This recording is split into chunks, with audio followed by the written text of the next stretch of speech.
ಎಲ್ಲರಿಗೂ ನಮಸ್ಕಾರ. ಇಲ್ಲಿವರೆಗೆ 10ನೇ ತರಗತಿಯ ಸ್ಪರ್ಶರೇಖೆಗಳು ಎಂಬ ಪಾಠದಲ್ಲಿ ಹಲವಾರು ವಿಚಾರಗಳನ್ನು ನೀವು ತಿಳಿದುಕೊಂಡಿದ್ದೀರಿ. ಇಲ್ಲಿವರೆಗೆ ನೀವು ಕಲಿತಂತಹ ಆಶಯವನ್ನು ಉಪಯೋಗಿಸಿಕೊಂಡು ಇನ್ನೂ ಕೆಲವು ಆಶಯಗಳನ್ನ ನಾವು ಈ ಪಾಠ ಭಾಗದಲ್ಲಿ ಕಲಿಯಲಿದ್ದೇವೆ. ನೋಡಿ, ಈಗ ಇಲ್ಲೊಂದು ಚಿತ್ರ ಇದೆ. ಈ ಚಿತ್ರದಲ್ಲಿ AB ಮತ್ತು CD ಎನ್ನುವ ಜಾಗಗಳನ್ನು ವೃದ್ಧಿಸಿದಾಗ ಅದು P ಯಲ್ಲಿ ಸಂಧಿಸ್ತದೆ. ಅಂದ್ರೆ ನೀವು ವೃತ್ತಗಳು ಪಾಠದಲ್ಲಿ ಕಲಿತಂತಹ ಒಂದು ಆಶಯವಾಗಿದೆ ಇದು. ಆಗ ನಾವು ಏನ್ ತಿಳ್ಕೊಂಡಿದ್ದೇವೆ? ಅಲ್ಲಿ PA ಗುಣಿಸು PB ಸಮ PC ಗುಣಿಸು PD ಎಂಬುದಾಗಿ ಕಲಿತಿದ್ದೇವೆ ಅಲ್ವಾ? ಅಂದ್ರೆ ಈಗ ಇಲ್ಲಿ ವೃತ್ತದ ಹೊರಗಿರುವ ಒಂದು ಬಿಂದುವಿನಿಂದ ಈ ರೀತಿಯಲ್ಲಿ ಎರಡು ಗೆರೆ ಎಳೆದಾಗ ಅದು ವೃತ್ತವನ್ನು ಎರಡು ಬಿಂದುಗಳಲ್ಲಿ ಸಂಧಿಸ್ತದೆ ಅಲ್ವಾ? ಇಲ್ಲಿ ಕೂಡ ವೃತ್ತವನ್ನು ಎರಡು ಬಿಂದುಗಳಲ್ಲಿ ಸಂಧಿಸ್ತದೆ. ಆಗ ಉಂಟಾಗುವ ಒಂದು ಸಂಬಂಧವಾಗಿದೆ PA ಗುಣಿಸು PB ಸಮ PC ಗುಣಿಸು PD ಎಂಬುದಾಗಿ. ಇದು ನೀವು ಈ ಹಿಂದೆ ಕಲಿತಂತಹ ಒಂದು ಆಶಯವಾಗಿದೆ. ಇನ್ನು ಇದನ್ನು ಉಪಯೋಗಿಸಿಕೊಂಡು ನಾವು ಇನ್ನೊಂದು ವಿಷಯವನ್ನ ಕಲಿಯಲಿದ್ದೇವೆ ಈ ಪಾಠ ಭಾಗದಲ್ಲಿ. ಏನದು ನೋಡೋಣ. ನೋಡಿ, ಈಗ ಇಲ್ಲೊಂದು ಚಿತ್ರ ಇದೆ. ಈ ಚಿತ್ರದಲ್ಲಿ PC ಎನ್ನುವುದು ಈ ವೃತ್ತದ ಒಂದು ಟ್ಯಾಂಜೆಂಟ್ ಲೈನ್, ಸ್ಪರ್ಶರೇಖೆ ಆಗಿದೆ ಅಲ್ವಾ? ಇನ್ನೊಂದು ಗೆರೆ ನೋಡಿ ಇಲ್ಲಿದೆ, PB ಎನ್ನುವ ಗೆರೆ. ಅದು ವೃತ್ತವನ್ನ A ಯಲ್ಲೂ B ಯಲ್ಲೂ ಸಂಧಿಸುವುದು. ಅಂದರೆ ವೃತ್ತದ ಹೊರಗಿರುವ ಒಂದು ಬಿಂದುವಿನಿಂದ ವೃತ್ತಕ್ಕೆಳೆದ ಸ್ಪರ್ಶರೇಖೆ ಮತ್ತು ಅದೇ ಬಿಂದುವಿನಿಂದ ವೃತ್ತಕ್ಕೆಳೆದ ಗೆರೆ ಎರಡು ಬಿಂದುಗಳಲ್ಲಿ ಈ ರೀತಿಯಲ್ಲಿ ಸಂಧಿಸುವಾಗ ಉಂಟಾಗುವ ಸಂಬಂಧದ ಬಗ್ಗೆ ನಾವಿವತ್ತು ಕಲಿಯಲಿದ್ದೇವೆ. ಗಮನಿಸಿ, here PC is a tangent line of this circle and another line intersect this circle at the point A and B. Right? Here we have to find the relation between these two lines. ಇದಕ್ಕೋಸ್ಕರ ನಾವು AC ಮತ್ತು BC ಯನ್ನ ಜೋಡಿಸುವ. ಗಮನಿಸಿ, PC ಎನ್ನುವುದು ವೃತ್ತದ ಸ್ಪರ್ಶರೇಖೆ. P ಇಂದಿರುವ ಇನ್ನೊಂದು ಗೆರೆಯು ವೃತ್ತವನ್ನು A ಮತ್ತು B ಯಲ್ಲಿ ಸಂಧಿಸುವುದು. ಆಗ ಉಂಟಾಗುವ ಈ ಗೆರೆಯ ಭಾಗಗಳೊಳಗಿನ ಸಂಬಂಧವನ್ನ ನಾವಿಲ್ಲಿ ಕಲಿಯಲಿದ್ದೇವೆ. ಅದಕ್ಕೋಸ್ಕರ ನಾವು AC ಮತ್ತು BC ಯನ್ನ ಜೋಡಿಸುವ. ಈಗ ಇಲ್ಲಿ ಎರಡು ತ್ರಿಕೋನಗಳು ಸಿಕ್ಕಿವೆ. ಗಮನಿಸಿ, ಒಂದು PAC ಎನ್ನುವ ತ್ರಿಕೋನ, ಇನ್ನೊಂದು PBC ಎನ್ನುವ ತ್ರಿಕೋನ. ಬೇರೆ ತ್ರಿಕೋನ ಸಿಗ್ತಾ ಇದೆ. ನಮ್ಗೀಗ ಅಗತ್ಯ ಇರುವ ಈ ಎರಡು ತ್ರಿಕೋನಗಳನ್ನು ನಾವು ತಗೊಳ್ಳುವ. PAC ತ್ರಿಕೋನದಲ್ಲಿ ಮತ್ತು ಪಿ ಬಿ ಸಿ ತ್ರಿಕೋನದಲ್ಲಿ ಕೋನ ಪಿ ಸಿ ಎ ಮತ್ತು ಕೋನ ಪಿ ಬಿ ಸಿ ಯ ಬಗ್ಗೆ ನಿಮಗೇನ್ ಗೊತ್ತಿದೆ? ಎಸ್, ಅವೆರಡೂ ಕೂಡ ಸಮಾನ. ಯಾಕೆ ಹೇಳ್ಬೋದಾ? ಎಸ್, ಒಂದು ವೃತ್ತದ ಜ್ಯಾ ಮತ್ತು ಆ ವೃತ್ತದ ಸ್ಪರ್ಶರೇಖೆ ಉಂಟು ಮಾಡುವ ಕೋನ ಆ ಜ್ಯಾದ ಇನ್ನೊಂದು ಭಾಗದಲ್ಲಿರುವ ಕೋನದ ಅಳತೆಗೆ ಸಮಾನ ಎಂಬುದನ್ನ ನೀವು ಈ ಹಿಂದಿನ ಕ್ಲಾಸಿನಲ್ಲಿ ಕಲಿತಿದ್ದೀರಿ ಅಲ್ವಾ? ಇನ್ನೊಮ್ಮೆ ಹೇಳ್ತೀನಿ ಕೇಳಿ.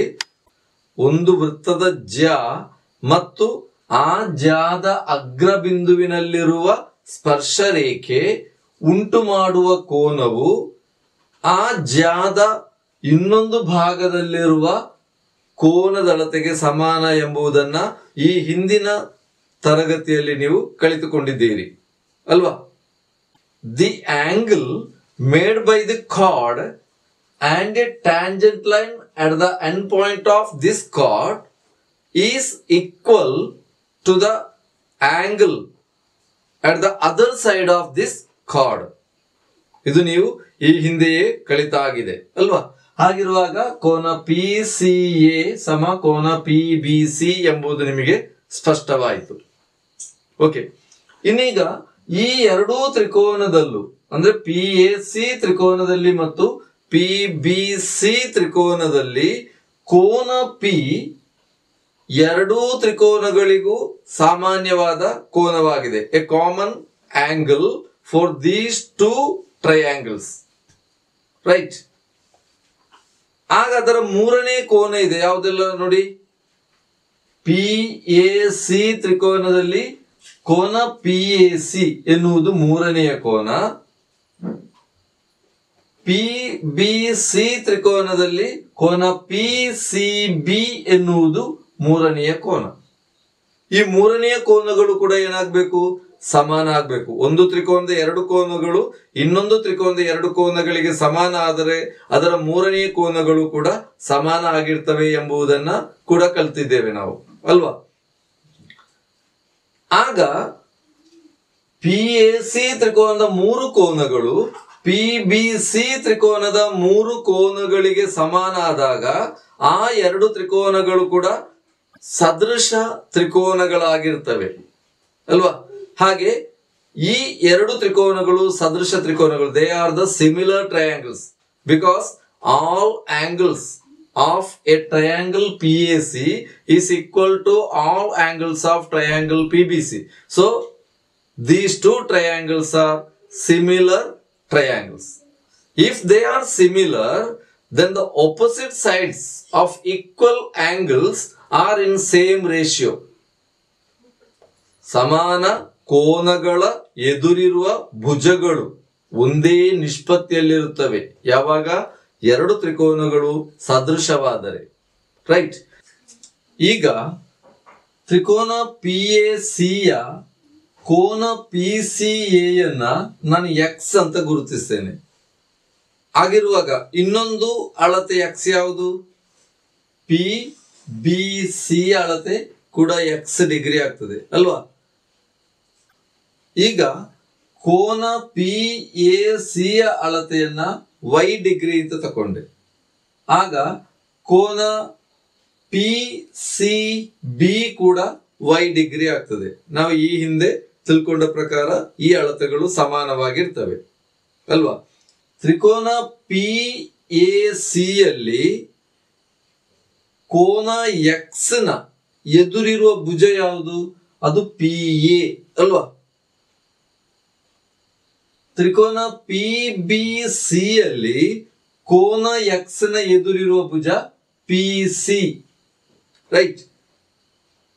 ಆಗ P A by P C ಸಮ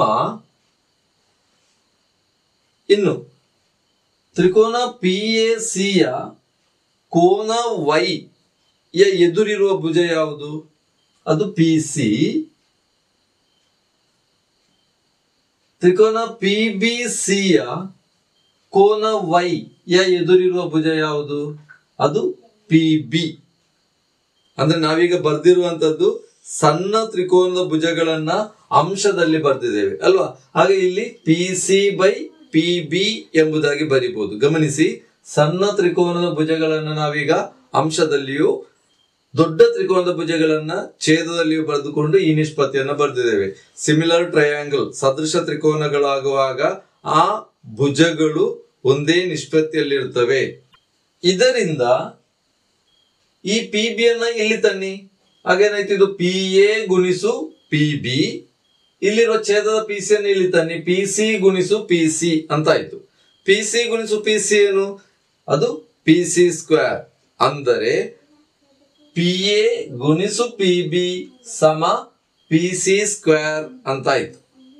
ಅಂದ್ರೆ ಇಲ್ಲೀಗ ವೃತ್ತದ ಹೊರಗಿರುವ ಒಂದು ಬಿಂದುವಿನಿಂದ ವೃತ್ತದ ಒಂದು ಬಿಂದುವಿಗೆ ಎಳೆದ ಸ್ಪರ್ಶ ರೇಖೆ ಮತ್ತು ಇನ್ನೊಂದು ಗೆರೆ ವೃತ್ತದ ಎರಡು ಬಿಂದುಗಳಲ್ಲಿ ಸಂಗಮಿಸುವುದಾದರೆ ಆಗ ಉಂಟಾಗುವ ಆ ಗೆರೆಯ ಭಾಗಗಳೊಳಗಿನ ಸಂಬಂಧ ಪಿ ಎ ಗುಣಿಸು ಪಿ ಬಿ ಸಮ ಪಿ ಸಿ ಸ್ಕ್ವೇರ್ ಎಂಬುದಾಗಿದೆ. ಇನ್ನು ಇದನ್ನ ಉಪಯೋಗಿಸಿಕೊಂಡು ನಮಗೆ ಕೆಲವು ರಚನೆಗಳನ್ನು ಮಾಡಲಿಕ್ಕೆ ಸಾಧ್ಯ ಇದೆ. ನಾವು ಈ ಹಿಂದೆ ವೃತ್ತಗಳು ಪಾಠದಲ್ಲಿ ಕೆಲವು ರಚನೆಗಳನ್ನು ಮಾಡಿದ್ದೇವೆ ಅಲ್ವಾ. ಒಂದು ಆಯತಕ್ಕೆ ಸಮಾನ ವಿಸ್ತೀರ್ಣವಿರುವ ಆಯತವನ್ನು ಮಾಡಿದ್ದೇವೆ, ಅಥವಾ ಆಯತಕ್ಕೆ ಸಮಾನ ವಿಸ್ತೀರ್ಣವಿರುವ ಚೌಕವನ್ನು ಮಾಡಿದ್ದೇವೆ ಅಲ್ವಾ. ಇಲ್ಲಿ ನಾವು ಒಂದು ಚೌಕಕ್ಕೆ ಸಮಾನ ವಿಸ್ತೀರ್ಣವಿರುವ ಆಯತದ ರಚನೆಯನ್ನ ಕಲಿಯಲಿದ್ದೇವೆ. ಯಾವ ಆಶಯವನ್ನು ಉಪಯೋಗಿಸಿಕೊಂಡು? ಪಿ ಎ ಗುಣಿಸು ಪಿ ಬಿ ಸಮ ಪಿ ಸಿ ಸ್ಕ್ವೇರ್ ಎಂಬ ಆಶಯವನ್ನು ಉಪಯೋಗಿಸಿಕೊಂಡು. ಓಕೆ,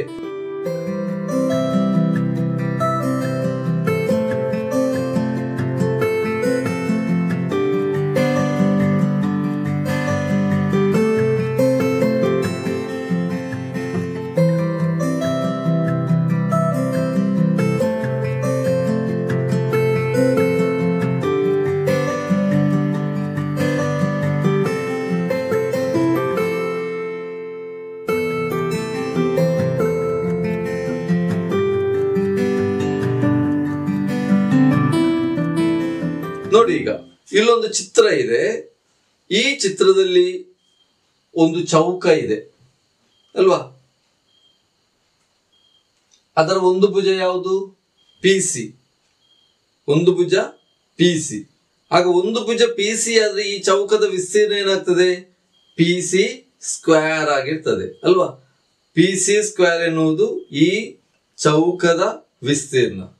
ಇಷ್ಟೇ ವಿಸ್ತೀರ್ಣವಿರೋ ಒಂದು ಆಯತವನ್ನ ರಚಿಸಬೇಕು. ಹೇಗೆ ಸಾಧ್ಯ? ಆಗ ನೋಡಿ, ಇಲ್ಲಿ ಆಯತದ ಒಂದು ಭುಜ ಪಿ ಬಿ ಆಗಿರ್ಬೇಕು, ಇನ್ನೊಂದು ಭುಜ ಪಿ ಎ ಆಗಿರ್ಬೇಕು. ಅಂದ್ರೆ ಉದ್ದ ಪಿ ಬಿ ಮತ್ತು ಅಗಲ ಪಿ ಎ ಆಗುವಂತೆ ಒಂದು ರಚನೆಯನ್ನ ಇಲ್ಲಿ ಮಾಡಿದಾಗ ಚೌಕದ ವಿಸ್ತೀರ್ಣಕ್ಕೆ ಸಮಾನ ವಿಸ್ತೀರ್ಣವಿರುವ ಆಯತದ ರಚನೆ ಮಾಡಲು ಸಾಧ್ಯ. ಗಮನಿಸಿ, ಇನ್ನೊಮ್ಮೆ ಹೇಳ್ತೀನಿ. ಪಿ ಸಿ ಭುಜವಾಗುವಂತೆ ಒಂದು ಚೌಕವನ್ನ ರಚಿಸಿದರೆ ಆ ಚೌಕದ ವಿಸ್ತೀರ್ಣ ಪಿ ಸಿ ಸ್ಕ್ವೇರ್ ಆಗಿರ್ತದೆ. ಅಷ್ಟೇ ವಿಸ್ತೀರ್ಣವಿರುವ ಒಂದು ಆಯತವನ್ನ ರಚನೆ ಮಾಡಬೇಕಿದ್ರೆ ಆಗ ನಾವು ಈ ಬಿಂದುವಿನಿಂದ ವೃತ್ತಕ್ಕೆ ಒಂದು ಗೆರೆಯನ್ನು ಎಳೆಯಬೇಕು. ಆ ಗೆರೆ ವೃತ್ತವನ್ನು ಎರಡು ಬಿಂದುಗಳಲ್ಲಿ ಸಂಧಿಸಬೇಕು. ಆಗ ಪಿ ಬಿ ಎನ್ನುವುದು ಆಯತದ ಉದ್ದ ಮತ್ತು ಪಿ ಎ ಎನ್ನುವುದು ಆಯತದ ಅಗಲ ಆಗುವಂತೆ ಒಂದು ಆಯತವನ್ನ ರಚಿಸಿದಾಗ ಆ ಆಯತದ ವಿಸ್ತೀರ್ಣ ನಾವು ಇಲ್ಲಿ ರಚನೆ ಮಾಡಿದ ಚೌಕದ ವಿಸ್ತೀರ್ಣಕ್ಕೆ ಸಮಾನ ಆಗಿರ್ತದೆ ಅಂತ ಅರ್ಥ. ಓಕೆ, ಈ ವಿಧಾನವನ್ನು ಉಪಯೋಗಿಸಿಕೊಂಡು ನಾವೀಗ ಒಂದು ಚೌಕದ ವಿಸ್ತೀರ್ಣಕ್ಕೆ ಸಮಾನ ವಿಸ್ತೀರ್ಣವಿರುವ ಆಯತದ ರಚನೆ ಮಾಡುವುದು ಹೇಗೆ ಎಂಬುದನ್ನ ನೋಡೋಣ. ಓಕೆ, ಇನ್ನೀಗ ಒಂದು ಪ್ರಶ್ನೆಯನ್ನ ಬರ್ಕೊಳ್ಳಿ. 25 ಚದರ ಸೆಂಟಿಮೀಟರ್ ವಿಸ್ತೀರ್ಣವಿರುವ ಒಂದು ಚೌಕವನ್ನು ರಚಿಸಿ ಅದಕ್ಕೆ ಸಮಾನ ವಿಸ್ತೀರ್ಣವಿರುವ ಒಂದು ಭುಜ 6 ಸೆಂಟಿಮೀಟರ್ ಆಗಿರುವ ಒಂದು ಆಯತವನ್ನು ರಚಿಸಿರಿ. Draw a square of area 25 square centimeter. Draw a rectangle of the same area of this square and one side of this rectangle is 6 centimeter. ನಾವು ಈಗ ಕಲಿತುಕೊಂಡಂತಹ ಆಶಯವನ್ನು ಉಪಯೋಗಿಸಿಕೊಂಡು ಈ ರಚನೆಯನ್ನು ನಮಗೆ ಮಾಡಲು ಸಾಧ್ಯ ಇದೆ. ಯಾವುದು ನಾವು ಕಲಿತುಕೊಂಡಂತಹ ಆಶಯ? PC ಎನ್ನುವುದು ವೃತ್ತದ ಸ್ಪರ್ಶ ರೇಖೆಯಾಗಿರಬೇಕು. ಇನ್ನೊಂದು ಗೆರೆ A ಮತ್ತು B ಯಲ್ಲಿ ವೃತ್ತವನ್ನು ಸಂಗಮಿಸಬೇಕು. ಆಗ PC ಸ್ಕ್ವೇರ್ ಸಮ PA ಗುಣಿಸು PB ಎನ್ನುವ ಆಶಯವಾಗಿದೆ. ಓಕೆ, ಈಗ ನಾವು ಮೊದಲಿಗೆ ಈ ಚಿತ್ರವನ್ನು ಮಾಡಬೇಕಿದ್ರೆ ನಾವು ಈ ಹಿಂದೆ ಕಲಿತಂತಹ ಕೆಲವು ಭಾಗಗಳು ನಮಗೆ ನೆನಪಿರಬೇಕು. ಒಂದನೆಯದಾಗಿ, ಒಂದು ಅರ್ಧ ವೃತ್ತದಲ್ಲಿರುವ ಕೋನ 90 ಡಿಗ್ರಿ ಅಳತೆಯದ್ದಾಗಿರುವುದು. Angle of a semicircle is 90 degree. ಅದೇ ರೀತಿಯಲ್ಲಿ ಈ ಪಾಠ ಭಾಗದಲ್ಲಿ ನೀವು ಕಲಿತುಕೊಂಡಂತಹ ಒಂದು ಆಶಯ, ಸ್ಪರ್ಶ ರೇಖೆ ಮತ್ತು ಸ್ಪರ್ಶ ಬಿಂದುವನ್ನೊಳಗೊಂಡ ತ್ರಿಜ್ಯ ಉಂಟು ಮಾಡುವ ಕೋನ 90 ಡಿಗ್ರಿ. ಇವೆರಡನ್ನು ಉಪಯೋಗಿಸಿಕೊಂಡು ನಮಗೆ ಈ ಚಿತ್ರದ ರಚನೆಯನ್ನ ಮಾಡಲು ಸುಲಭ ಇದೆ. ಓಕೆ, ಈ ರಚನೆಯನ್ನ ಮಾಡಲು ನಾವು ಮೊದಲಿಗೆ ಮಾಡಬೇಕಾಗಿರೋದು, ನಮಗೆ ಕೊಟ್ಟಿರುವ ಆಯತದ ಒಂದು ಭುಜ, ಆ ಭುಜವನ್ನು ಉಪಯೋಗಿಸಿಕೊಂಡು ನಾವು ಒಂದು ಅರ್ಧ ವೃತ್ತವನ್ನು ಎಳಿಬೇಕು. ಗಮನಿಸಿ, ಇಲ್ಲಿ ನೋಡಿ, ಈಗ ನಾನು 6 ಸೆಂಟಿಮೀಟರ್ ಆಯತದ ಒಂದು ಭುಜವನ್ನ 6 ಸೆಂಟಿಮೀಟರ್ ಅಂತ ಕೊಟ್ಟಿದ್ದಾರೆ, ಅಷ್ಟು ಉದ್ದದ ಒಂದು ಗೆರೆಯನ್ನು ಎಳೆದೆ. ಈ ಗೆರೆ ವ್ಯಾಸವಾಗುವಂತೆ ಒಂದು ಅರ್ಧ ವೃತ್ತವನ್ನು ಎಳೆದೆ. Okay, using this line as a diameter, I draw a semicircle here. ಇನ್ನು ಈ ಅರ್ಧ ವೃತ್ತದಲ್ಲಿ ನೀವು ಒಂದು 5 ಸೆಂಟಿಮೀಟರ್, ಅಂದ್ರೆ ನಮಗೆ ಕೊಟ್ಟಿರುವಂತಹ ಚೌಕದ ವಿಸ್ತೀರ್ಣ 25 ಚದರ ಸೆಂಟಿಮೀಟರ್ ಹೇಳಿದ್ದಾರೆ. ಹಾಗಾಗಿ ಚೌಕದ ಒಂದು ಭುಜ ಎಷ್ಟಾಗಬೇಕು? ಅದು 5 ಸೆಂಟಿಮೀಟರ್ ಆಗಿರಬೇಕು ಅಲ್ವಾ? ಆಗಿರುವಾಗ 5 ಸೆಂಟಿಮೀಟರ್ ಉದ್ದವನ್ನು ಇದರಲ್ಲಿ ಗುರುತಿಸಿ. ಈ ಅರ್ಧ ವೃತ್ತದಲ್ಲಿ 5 ಸೆಂಟಿಮೀಟರ್ ದೂರದಲ್ಲಿ ಒಂದು ಬಿಂದುವನ್ನು ಗುರುತಿಸಿ 5 ಸೆಂಟಿಮೀಟರ್ ಉದ್ದದ ಗೆರೆಯನ್ನು ಎಳೆಯಿರಿ. ಇನ್ನು ಈ ಬಿಂದುವಿನಿಂದ ನಾವು ಈಗಾಗಲೇ ಎಳೆದಿಟ್ಟಿರುವಂತಹ ವ್ಯಾಸದ ಇನ್ನೊಂದು ತುದಿಯನ್ನು ಜೋಡಿಸಿ. ಓಕೆ, ಗಮನಿಸಿ, ಇದೀಗ ಚೌಕದ ಒಂದು ಭುಜ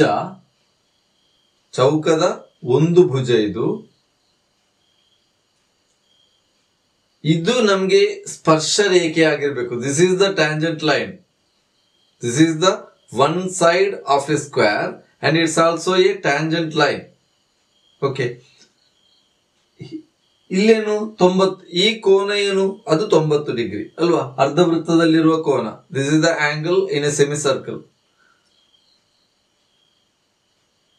ಇನ್ನು ಈ ಗೆರೆಯನ್ನು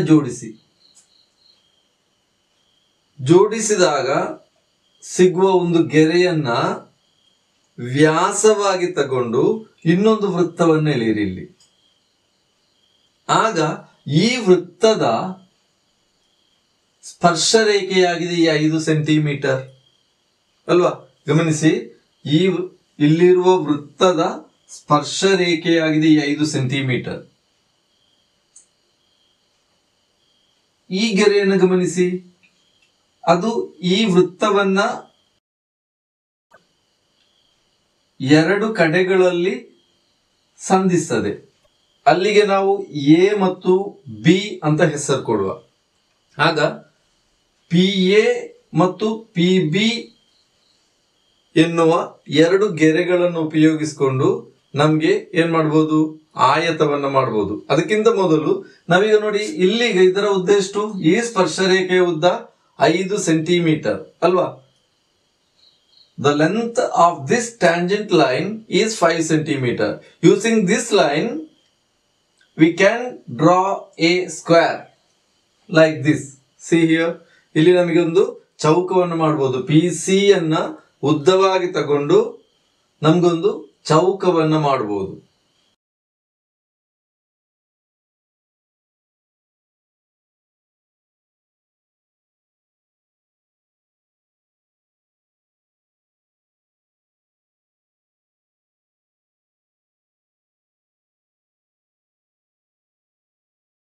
ಇದರ ವಿಸ್ತೀರ್ಣ ಏನಾಗಿರ್ಬೇಕು?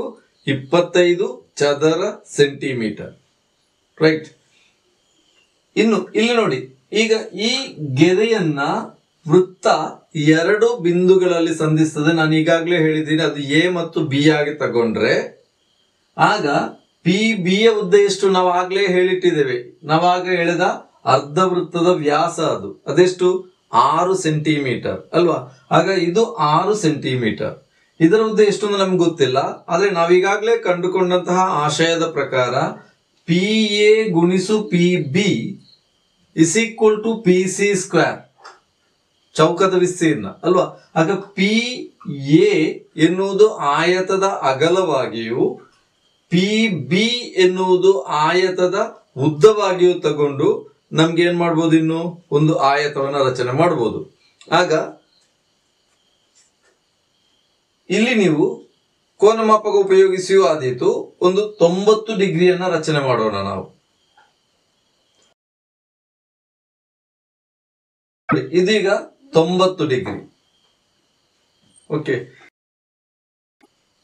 ಈಗ ಈ 90 ಡಿಗ್ರಿಯಲ್ಲಿ PB ಯ ಉದ್ದವನ್ನು ಉಪಯೋಗಿಸಿಕೊಂಡು ಒಂದು ಚಾಪವನ್ನು ಎಳೆಯಿರಿ. ಇಲ್ಲಿ ಕೂಡ PB ಯ ಉದ್ದವನ್ನು ಉಪಯೋಗಿಸಿಕೊಂಡು ಒಂದು ಚಾಪವನ್ನು ಎಳೆಯಿರಿ. ಇನ್ನು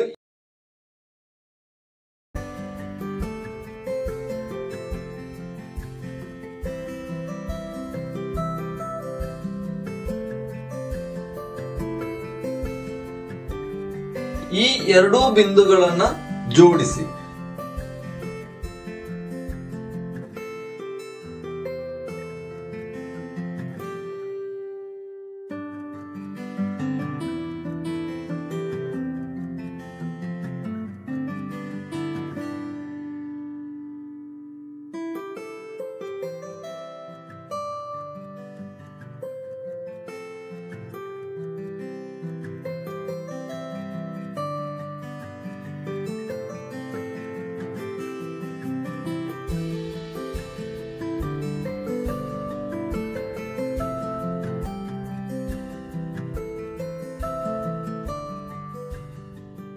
ಆಗ ಜೋಡಿಸಿದಾಗ ನಮಗೆ PB ಉದ್ದವಾಗಿಯೂ PA ಅಗಲವಾಗಿಯೂ ಇರುವಂತಹ ಒಂದು ಆಯತ ಸಿಗ್ತದೆ. ನಾವು ಈಗಾಗಲೇ ಕಂಡುಕೊಂಡಂತಹ ಆಶಯದ ಪ್ರಕಾರ PA ಗುಣಿಸು PB ಸಮ PC ಸ್ಕ್ವೇರ್ ಆಗಿರುವುದರಿಂದ ಇಲ್ಲಿರುವ ಚೌಕದ ವಿಸ್ತೀರ್ಣ ಮತ್ತು ಈ ಆಯತದ ವಿಸ್ತೀರ್ಣ ಸಮಾನವಾಗಿದೆ. ರೈಟ್. ಗಮನಿಸಿ, ಇನ್ನೊಮ್ಮೆ ವಿವರಿಸ್ತೇನೆ. ಇಂತಹ ಒಂದು ಪ್ರಶ್ನೆ ರಚನೆಗೋಸ್ಕರ ಬಂದಾಗ ಮೊದಲು ನಾವು ಮಾಡಬೇಕಾಗಿರೋದು ಚೌಕದ ವಿಸ್ತೀರ್ಣ ಕೊಟ್ಟಾಗ ಅದರ ಒಂದು ಭುಜ ಯಾವುದು ಎಂಬುದನ್ನ ನಾವು ಮನಸ್ಸಲ್ಲೇ ಲೆಕ್ಕ ಹಾಕಬೇಕು. ಹೀಗೆ ಇಲ್ಲ ಆದ್ರೆ 25 ಚದರ ಸೆಂಟಿಮೀಟರ್ ಆದ್ದರಿಂದ ಅದರ ಒಂದು ಭುಜ 5 ಸೆಂಟಿಮೀಟರ್. ಒಂದು ವೇಳೆ ಅದು 100 ಚದರ ಸೆಂಟಿಮೀಟರ್ ಆಗ್ತಿದ್ರೆ ಆಗ ಒಂದು ಭುಜ 100ರ ವರ್ಗಮೂಲ ಅದು 10 ಸೆಂಟಿಮೀಟರ್ ಆಗಿರ್ತದೆ. ರೈಟ್. ಒಂದು ಭುಜ ಗೊತ್ತಾಯ್ತು. ಇನ್ನು ಕೊಟ್ಟಿರುವಂತಹ ನಾವು ಪ್ರಾರಂಭಿಸಬೇಕಾಗಿರೋದು ಕೊಟ್ಟಿರುವಂತಹ ಆಯತದ ಉದ್ದವನ್ನು ವ್ಯಾಸವಾಗಿ ತಗೊಂಡು ಮೊದಲಿಗೊಂದು ಅರ್ಧ ವೃತ್ತವನ್ನು ಎಳಿತೀವಿ. ಈ ಅರ್ಧ ವೃತ್ತದಲ್ಲಿ ನಾವು ಈಗಾಗಲೇ ಕಂಡುಕೊಂಡಂತಹ ಚೌಕದ ಒಂದು ಭುಜವನ್ನು ಗುರುತಿಸಿಕೊಂಡು ಅದನ್ನು ಜೋಡಿಸ್ತೇವೆ. ಇನ್ನು ಈ ಬಿಂದುವನ್ನ ಮತ್ತು ಆಗ ನಾವು ಎಳೆದಿರುವಂತಹ ಅಂದ್ರೆ ಆಯತದ ಉದ್ದವಾಗಿ ತಗೊಂಡಂತಹ ಗೆರೆಯ ಇನ್ನೊಂದು ಬಿಂದುವನ್ನು ನಾವು ಈ ರೀತಿಯಲ್ಲಿ ಜೋಡಿಸ್ತೇವೆ. ಆಗ ಜೋಡಿಸಿದಾಗ ಸಿಗುವ ಗೆರೆಯನ್ನು ವ್ಯಾಸವಾಗಿ ತಗೊಂಡೊಂದು ವೃತ್ತವನ್ನು ಎಳೆಯಬೇಕು. ಆ ವೃತ್ತದ ಸ್ಪರ್ಶ ರೇಖೆಯಾಗಿದೆ ನಾವು ಎಳೆದಿರುವ ಈ ಗೆರೆ. ಇನ್ನು ಈ ವೃತ್ತವು ಅರ್ಧ ವೃತ್ತದ ವ್ಯಾಸವಾಗಿ ತಗೊಂಡ ಗೆರೆಯನ್ನು ಎರಡು ಬಿಂದುಗಳಲ್ಲಿ ಸಂಧಿಸುವುದು. ಅದನ್ನು ಎ ಮತ್ತು ಬಿ ಅಂತ ಗುರುತಿಸಿದರೆ ಆಗ ಪಿ ಎ ಗುಣಿಸು ಪಿ ಬಿ ಸಮ ಪಿ ಸಿ ಸ್ಕ್ವೇರ್ ಆಗಿರ್ತದೆ. ಇದನ್ನು ಉಪಯೋಗಿಸಿಕೊಂಡು ನಮಗೆ ಚೌಕದ ವಿಸ್ತೀರ್ಣಕ್ಕೆ ಸಮಾನ ವಿಸ್ತೀರ್ಣವಿರುವ ಆಯತವನ್ನ ಮಾಡಲು ಸಾಧ್ಯ ಇದೆ.